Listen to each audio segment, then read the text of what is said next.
Halloween, a night of costumes, candy, and carefully crafted scares. But for some, the horror isn't make-believe. From gruesome pranks gone wrong to fatal costume mishaps and eerie accidents that seem ripped straight from a horror film, these stories remind us how quickly celebration can turn into catastrophe. Here are 5 of the most horrifying Halloween deaths ever. They'll make you think twice before stepping out into the night. Latest, however, on the tragedy in South Korea. More than 150 people were killed during a Halloween celebration crushed to death in a narrow alleyway. It was supposed to be a night of celebration, the first Halloween in Seoul since the end of strict COVID restrictions. Tens of thousands of young people dressed in colorful costumes packed into the sloping back streets near the Hamilton Hotel. For many, it was a long-awaited return to freedom. But what began as a joyful night of laughter and selfies soon spiraled into one of the darkest nights in South Korea's history. By 10 p.m. on October 29, 2022, the atmosphere had changed. The crowd was no longer moving. People were trapped shoulder to shoulder, unable to lift their arms or even turn their heads. Those in the middle began to panic. A sudden surge rippled through the mass of bodies, pushing hundreds down the narrow, slanted alley. People fell, one after another, like dominoes. Within seconds, laughter turned to screams. The music from nearby clubs kept blaring, muffling the chaos outside. But inside the crush, it was pure silence, the kind that comes when you can no longer breathe. Witnesses later said the crowd was so dense that it felt like being caught in an ocean current. No control, no escape. Some tried to climb the walls, others begged for help. Phones lit up the alley as desperate text messages went unanswered. Those who were pinned couldn't even raise their hands to call for rescue. For many, the air simply ran out. When emergency calls started flooding in around 10:15 p.m., it was already too late for many. Ambulances struggled to reach the scene. The streets were jammed, and the crowd was still too thick to navigate. Those who escaped began pulling bodies from the pile, performing CPR on the ground, still dressed in Halloween costumes. Photos and videos later showed rows of victims laid out under blankets on the pavement, while flashing lights reflected off fake blood and glitter. By the end of the night, 159 people were gone. Most were in their teens and 20s. The nation woke up to scenes that looked like something out of a nightmare. The next morning, Seoul fell silent. Flags were lowered to half-mast. President Yoon Suk-yeol declared a national period of mourning, calling it an unimaginable tragedy. But grief quickly turned to anger. Investigations revealed what many feared. This disaster could have been prevented. Police had received at least 11 emergency calls hours before the crush began, warnings that the streets were dangerously overcrowded. Yet no one intervened. Only 137 officers were assigned to Itaewon that night, compared to over 6,000 sent to monitor a protest elsewhere in the city. No barriers, no traffic control, no crowd management. Just a sea of people with nowhere to go. Experts would later say that the disaster was predictable. The narrow, sloping alley, only 3 meters wide, had long been a bottleneck during festivals. The incline forced people downward, trapping those at the bottom beneath tons of human weight. And when panic spread, it turned fatal. A single push was all it took to set off a chain reaction that crushed dozens in seconds. The government's handling of the aftermath only deepened public outrage. President Yoon initially accepted responsibility, promising reform, but later deflected blame, igniting protests across Seoul. Families of the victims demanded answers. Many carried photos of their children's young faces smiling in Halloween makeup to rallies in the capital. To them, this wasn't just a crowd accident. It was a failure of leadership, of preparedness, of compassion. In the weeks that followed, Itaewon became a memorial. The once bustling nightlife district was transformed into a sea of flowers, candles, and handwritten notes. Messages from around the world poured in, expressing sorrow and disbelief. One note read, "You went out to celebrate life, not to lose it." Most of today's testimony came from Jimmy Bates, a close friend of the O'Brien family. Bates said that before Halloween, O'Brien asked if he could bring his children over to trick-or-treat with the Bates children on Halloween night. Halloween night, 1974. The streets of Deer Park, Texas were alive with the sound of children's laughter. Jack-o'-lanterns glowed, costumes rustled, and candy filled eager hands. Among the trick-or-treaters was 8-year-old Timothy O'Brien, holding his father's hand. He had no idea this night would be his last. Ronald Clark O'Brien seemed like the perfect father. But behind the polite smile was a man drowning in over $100,000 of debt. In his desperation, he hatched a plan that would horrify an entire nation and earn him a chilling nickname, the Candyman. That Halloween, Ronald took Timothy, his daughter Elizabeth, and some neighborhood kids trick-or-treating. At one house where no one answered, he lingered behind and later returned holding 5 extra-long pixie sticks. They were handing these out, he said casually, giving one to each child including Timothy. Later that night, back home, Timothy asked for one piece of candy before bed. Ronald suggested the pixie sticks. Timothy said it tasted bitter,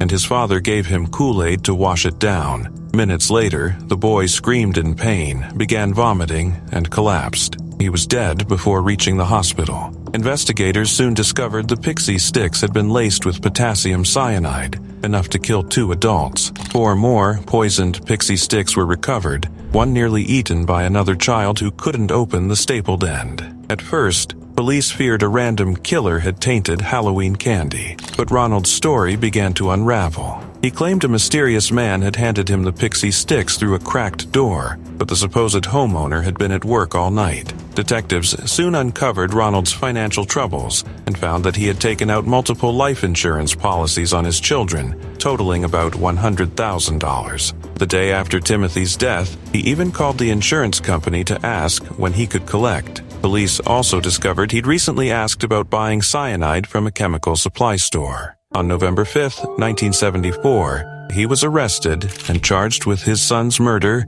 and the attempted murder of 4 other children. The trial shocked the nation. Witnesses described Ronald's morbid curiosity about poison and how he'd spoken of using the insurance money to go on vacation even during his son's funeral. His wife divorced him, and the jury convicted him to death. Investigators re-examined the bags, and allegedly they found Gerald's hair not only in the bag but on Lisa, and they matched it to him.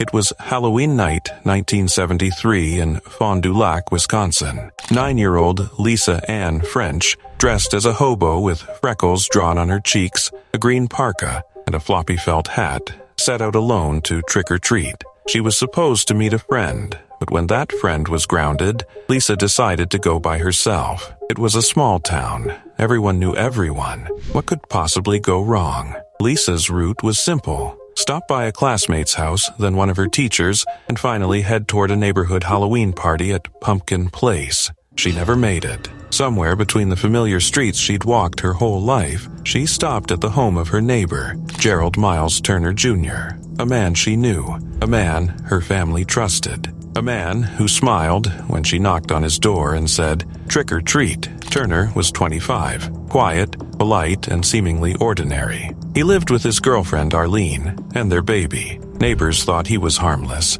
but behind that calm exterior was a darkness no one saw coming. When Lisa stepped through his doorway that night, her small bag of candy swinging at her side, Turner closed the door behind her, and the world, as her family knew it, ended. Hours passed. Lisa's mother, Mary Ann, began pacing the house. It was nearly 7 p.m., and there was no sign of her. By 10 p.m., panic spread. Police and volunteers flooded the streets with flashlights and flyers. Neighbors left porch lights on through the night. Over the next 4 days, more than 5,000 people joined the search. Soldiers, Girl Scouts, families, all combing through the woods and fields surrounding Fond du Lac, praying for a miracle. But the miracle never came. On November 3rd, a farmer driving home in nearby Taycheedah noticed 2 brown plastic bags discarded in a ditch behind a barbed wire fence. Inside, one was Lisa's little body. Inside the other, her Halloween costume. The medical examiner later confirmed what her mother already feared.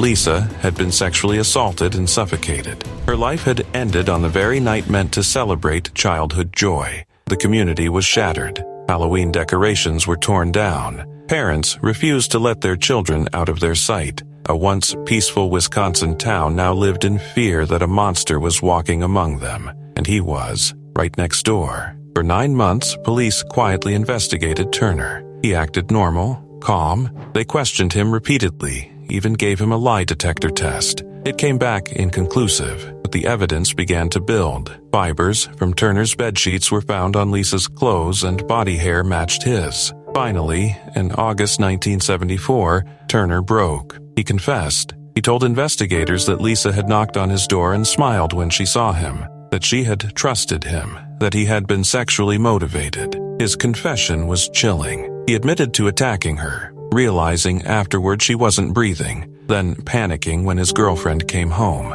While she was in another room, Turner hid Lisa's body in a bag, later driving to a farm field to dump her remains. To avoid leaving fingerprints, he wore socks on his hands. When his girlfriend returned, he claimed to be sick. In truth, he was already the Halloween killer. The trial began the following year, and Turner was sentenced to 38 years and 6 months in prison. But the horror didn't end there. After serving just 17 years, he was paroled in 1992 for good behavior. The news sparked outrage across Wisconsin. Lisa's family was devastated. Crowds protested in the streets, furious that the man who destroyed a child's life could walk free again. Their anger forced the government to act. Lawmakers passed a new regulation known as Turner's Law, allowing violent sexual offenders to be kept in mental health facilities even after their prison sentences ended if they were deemed too dangerous to release. Turner's freedom didn't last long. In 1993, he was sent back to prison after officials realized his parole had been miscalculated. Years later, he was released again only to violate his parole in 2003 after authorities found a disturbing collection of pornographic material in his home. He was sentenced to another 15 years. In prison, Turner wrote a haunting letter addressed to Lisa, a confession that read like a twisted apology. "I can still see you standing in the doorway with that felt hat, beaming at having recognized me. Then I see the delight in your eyes turn to fear as I close the door behind you. On that night, I became a monster." In 2022, a judge finally ruled that Turner would never be released. He remains confined to a high-security mental health facility, condemned to spend the rest of his life under watch.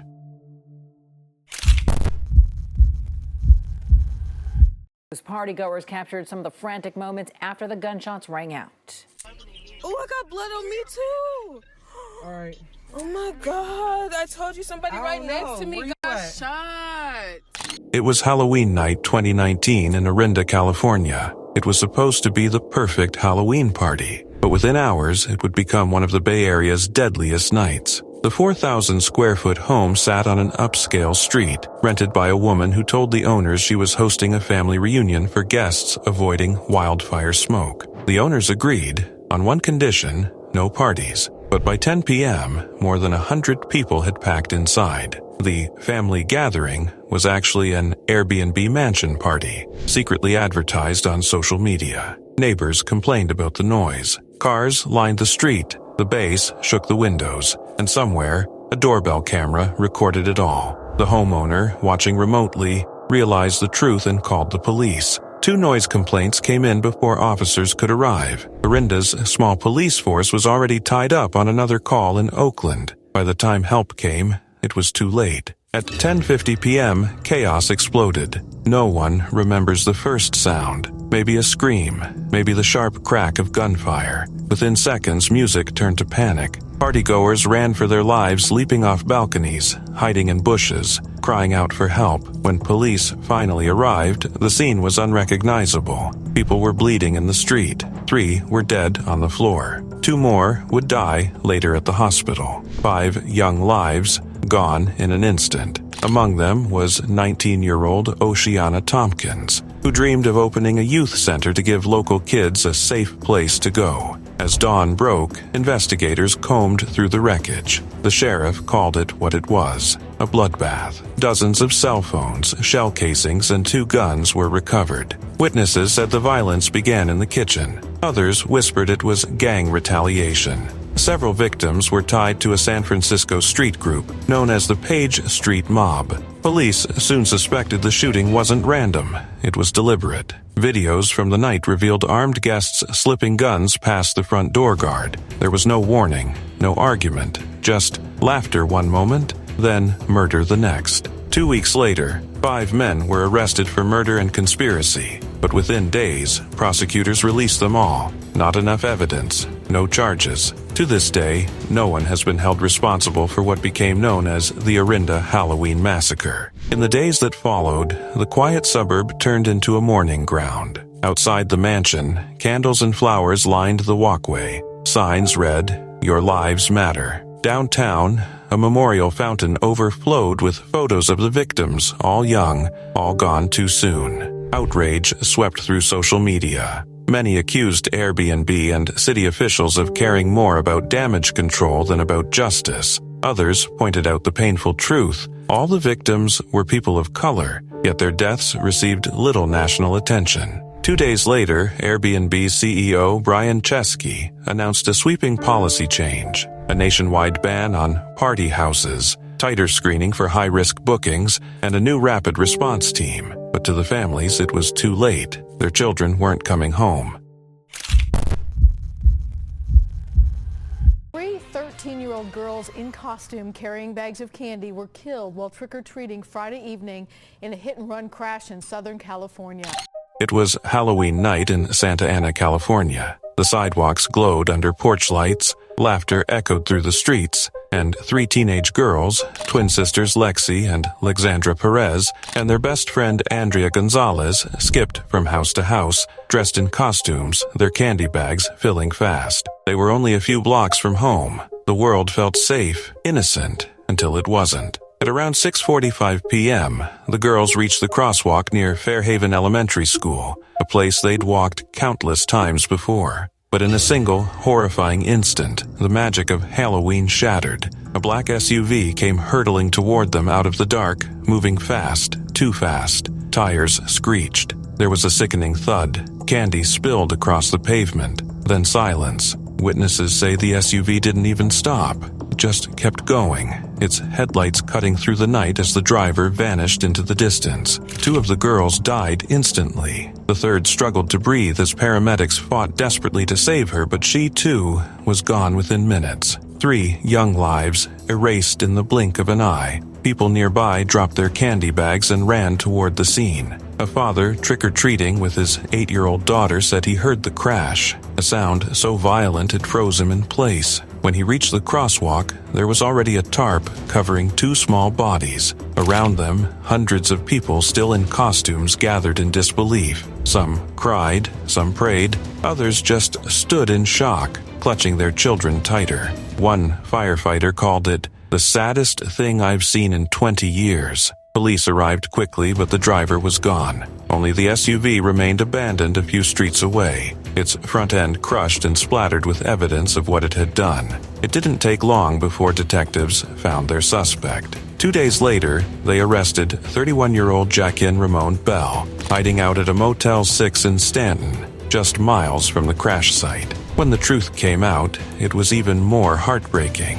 Bell hadn't been alone that night. His own 2 children were in the car with him when he struck the girls. Instead of stopping, he panicked and fled, leaving them and the 3 dying teens behind. Police later discovered he'd been driving with a suspended license. His criminal record stretched back years, filled with probation violations. He was charged with vehicular manslaughter and felony hit and run, facing up to 17 years in prison. But for the victims' families, no sentence could ever be enough. The twins' mother, Cynthia Huerta, sobbed to reporters, "It's not fair. He's free, and I'm without my daughters. I can't find the words to describe this pain." Her home, once filled with laughter, was now a shrine of flowers, photos, and half-finished Halloween candy bags. As news of the tragedy spread, the city of Santa Ana fell silent. Residents built a makeshift memorial at the intersection. Balloons, candles, handwritten notes that read, "Fly high, angels." Strangers came by, night after night, some kneeling in prayer, others leaving candy buckets as if the girls might still come by for one last treat. That Halloween, the streets of Santa Ana went dark a little earlier than usual. Parents pulled their kids closer. The sound of laughter faded. And even years later, locals say they can't cross that street without thinking of the twins and their friend, 3 girls who just wanted to enjoy Halloween and never made it home.